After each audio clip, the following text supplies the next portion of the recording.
बिस्मिल्लाहिर्रहमानिर्रहीम, अस्सलाम वालेकुम। Welcome to my kitchen. आज मैं आपसे नवाबी सेवइयों की रेसिपी शेयर करूंगी जो एक बहुत ही यूनिक डेज़र्ट है। अपने स्पेशल से ओकेज़न को मज़ीद स्पेशल बनाने के लिए आप ये डेज़र्ट बना सकते हैं। बहुत ही इजी और क्विक इसकी रेसिपी है, तो चलिए इसको बनाना स्टार्ट करते हैं। लेकिन इससे पहले अगर आप मेरे चैनल पर नए हैं तो काइंडली इसको सब्सक्राइब कर दें और साथ ही बेल आइकन को भी प्रेस कर दें ताकि मेरी हर नई आने वाली वीडियो की नोटिफिकेशन सबसे पहले आप तक पहुँचे। तो यहाँ पर मैंने सबसे पहले सेवइयाँ ले ली हैं। ये रेगुलर सेवइयाँ हैं जो 200 ग्राम्स का पैकेट होता है, ये वो मैंने लिया है। और इसको अब मैं बारीक कर लूँगी ज़रा हाथों से क्रश करके। तो ये देखिए इस तरीके से मैं हाथों से पकड़ के इसको क्रश कर लूँगी, इस तरीके से यूँ तोड़ लूँगी इनको और अच्छे से बारीक कर लूँगी।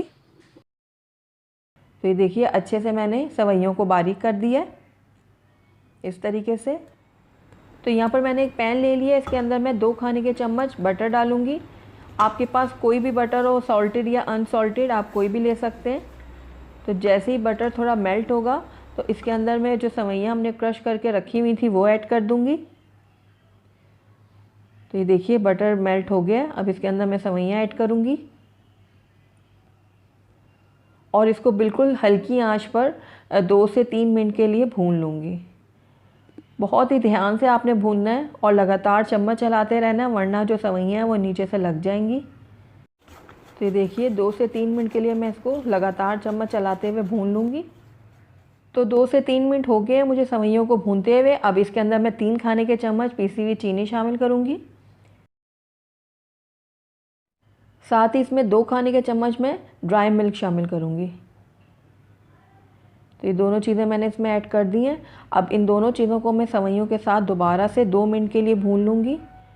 इसमें जो हमने ड्राई मिल्क और चीनी ऐड की है, तो अब लगातार हमने इसमें चम्मच चलाते रहना है, वरना जो चीनी है वो नीचे जाके बैठ जाएगी और जो सेवइयाँ हमारी ख़राब हो जाएंगी, उसमें जला जला सा टेस्ट आने लगेगा। तो जो हमारा मीठा है वो बिल्कुल ख़राब हो जाएगा। तो इसलिए आपने बहुत ही ध्यान रखना है, इस टाइम पर आकर लगातार चम्मच चलाते रहना है। शुरू से लेकर अब तक मैंने जो इसकी फ्लेम है वो बिल्कुल लो रखी हुई है और लो फ्लेम में इसको लगातार चम्मच चलाते हुए मैं भून रही हूँ। तो ये देखिए चीनी और जो ड्राई मिल्क हमने इसमें डाला था वो अच्छे से मिक्स हो गया। तो अब जो हमारी सेवइयाँ ये बिल्कुल रेडी हैं। आखिर में आकर इसके अंदर मैं 2 चुटकी फूड कलर डाल रही हूँ, ज़र्दा कलर। अगर आप ये नहीं डालना चाहते तो आप इसको स्किप कर सकते हैं, बिल्कुल ऑप्शनल है। लेकिन ये डालने से ज़रा अच्छा सा कलर आ जाएगा हमारी सेवइयों में। तो बस इसको मैं अब थोड़ा सा मिक्स कर लूँगी। इसके अंदर जो हमने कलर डाला था वो अच्छे से मिक्स हो गया सेवइयों के साथ। अब मैं जो फ्लेम है वो ऑफ़ कर दूँगी और उसके बाद सेवइयों को एक मोल्ड में शिफ्ट कर दूँगी। तो यहाँ पर मैंने एक मोल्ड ले लिया है। अपनी सेवइयों की क्वांटिटी के हिसाब से मैंने ये बर्तन लिया। आपने भी जिस क्वांटिटी में बनाना हो उसी हिसाब से अपना बर्तन ले लीजिएगा। तो अब सेवइयों की हाफ़ क्वांटिटी जो है वो मैं इसमें असेंबल करूँगी। ये देखिए इस तरीके से दबा के और प्रेस कर करके मैं इसमें डालूँगी। अच्छे से फैलाऊँगी चारों तरफ से। ये देखिए इस तरीके से। तो ये देखिए सेवइयों की हाफ़ क्वांटिटी को मैंने अच्छे से इस तरीके से फैला दिया है, इस तरीके से। अब आप कोई भी ग्लास या कटोरी ले लें। मैं यहाँ पर मैशर की मदद से इसको इस तरीके से प्रेस कर रही हूँ। ये देखिए इस तरीके से आप किसी भी चीज़ से इस तरीके से प्रेस करें ताकि जो हमारी सेवइयाँ हैं वो अच्छे से बैठ जाएं। और जब हम सर्विंग के वक्त इसको बाहर कट करके निकालें तो ये बिखरे ना। तो इस वजह से मैं इस तरीके से इसको प्रेस कर रही हूँ। तो ये देखिए अच्छे से प्रेस हो गए हैं और ये देख सकते हैं आप कि अच्छे से बैठ गई हैं ये नीचे। तो ये देखिए इसकी एक पतली सी लेयर हमने तैयार कर ली है सेवइयों की। अब इसको मैं एक तरफ रख दूँगी और इसके लिए हम इसका कस्टर्ड तैयार कर लेंगे। तो कस्टर्ड बनाने के लिए मैंने यहाँ पर 1 लीटर दूध ले लिया है। अब इसको मैं मीडियम आंच पे बॉईल आने दूँगी। आप कोई भी दूध ले सकते हैं, फुल फैट या लो फैट, दोनों दूध आप ले सकते हैं इसमें। तो बस इसमें अब मैं एक बॉईल आने दूँगी। दूध को जब तक बॉईल आ रहा है तो हम यहाँ पर कस्टर्ड घोल लेते हैं। तो यहाँ पर मैंने हाफ़ कप जो है वो दूध ले लिया है ठंडा। आप चाहें तो उसी दूध में से निकाल सकते हैं। ये मैंने अलहदा से दूध लिया है थोड़ा सा, आधा कप। अब इसके अंदर 2 खाने के चम्मच में कस्टर्ड पाउडर ऐड कर दूँगी। अगर आप कस्टर्ड पाउडर ऐड नहीं करना चाहते तो आप इसकी जगह कॉर्नफ्लोर भी डाल सकते हैं, लेकिन कस्टर्ड पाउडर से ज़रा अच्छा एक इसका टेस्ट आ जाएगा। तो 2 खाने के चम्मच मैंने इसमें कस्टर्ड पाउडर ऐड किया और इसको मैं अच्छे से मिक्स कर लूँगी। देखिए अच्छे से हमने मिक्स करना है, कोई भी इसमें लम्स नहीं रहना चाहिए। तो ये देखिए कस्टर्ड को मैंने अच्छे से मिक्स कर दिया है। तो आइए अब हम दूध को चेक कर लेते हैं। तो दूध में भी अच्छा सा बॉयल आ गया है। अब फ्लेम को मैं थोड़ा लो कर दूँगी। 1 चम्मच चला लूँगी इसके अंदर मैं। अब इसके अंदर जो हमने कस्टर्ड घोल के रखा हुआ था वो डाल दूँगी।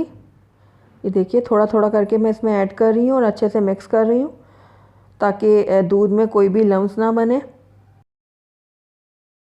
तो बस थोड़ा थोड़ा करके मैं इसमें कस्टर्ड डालती जाऊँगी और इसको अच्छे से मिक्स करती जाऊँगी।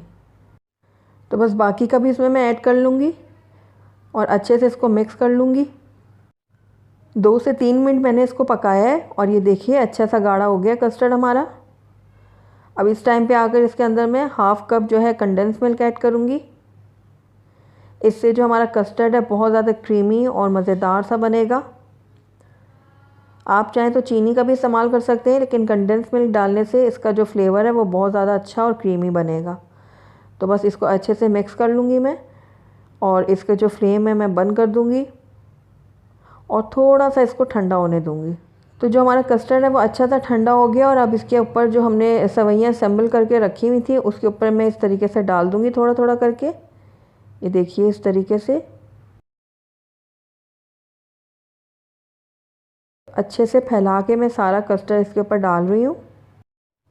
तो सारा कस्टर्ड मैंने उसके ऊपर डाल दिया है। अब जो सेवइयाँ बाकी की बची हुई थी वो मैं इसके ऊपर डाल दूँगी इस तरीके से फैला के। ये देखिए इस तरीके से। तो ये देखिए सारी सेवइयों को मैंने ऊपर अच्छे से असेंबल कर दी है। अब ये बिल्कुल रेडी है। तो आइए अब ऊपर थोड़ी सी गार्निशिंग कर लेते हैं इसकी। तो थोड़े से मैं कटे हुए इसके ऊपर बादाम डालूँगी इस तरीके से फैलाकर।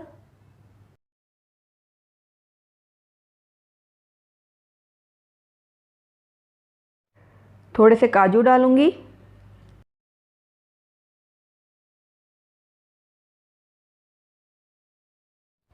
थोड़े से पिस्ते डाल दूँगी। आप भी अपने पसंद का कोई भी ड्राई फ्रूट इसके ऊपर डाल सकते हैं। तो ये लीजिए ज़बरदस्त सी हमारी नवाबी सेवइयाँ बनके तैयार हैं। इसको सर्व करने से पहले मैं इसको रेफ्रिजरेटर में रख के अच्छे से चिल कर लूँगी। उसके बाद मैं आपको इसको सर्व करके दिखाती हूँ। तो ये लीजिए हमारी नवाबी सेवइयाँ जो हैं वो अच्छे से ठंडी हो गई हैं। आइए अब मैं आपको इसको सर्व करके दिखाती हूँ। तो ये लीजिए कितना ज़बरदस्त और कितना यमी सा लग रहा है ये डेज़र्ट। तो ज़रूर ट्राई कीजिएगा आप इसको। तो ये देखिए ऊपर से क्रंची और अंदर से जो इसका कस्टर्ड है वो बहुत ही क्रीमी बना है।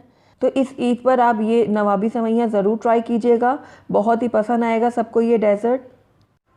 तो अगर आपको मेरी रेसिपी पसंद आई है तो इसको लाइक करें, अपने दोस्तों के साथ शेयर करें और अगर पहली दफ़ा मेरे चैनल पे आए हैं तो काइंडली इसको सब्सक्राइब भी कर दें और साथ ही बेल आइकन को भी प्रेस कर दें ताकि मेरी हर नई आने वाली वीडियो की नोटिफिकेशन सबसे पहले आप तक पहुँचे। Thank you for watching. अल्लाह हाफिज़।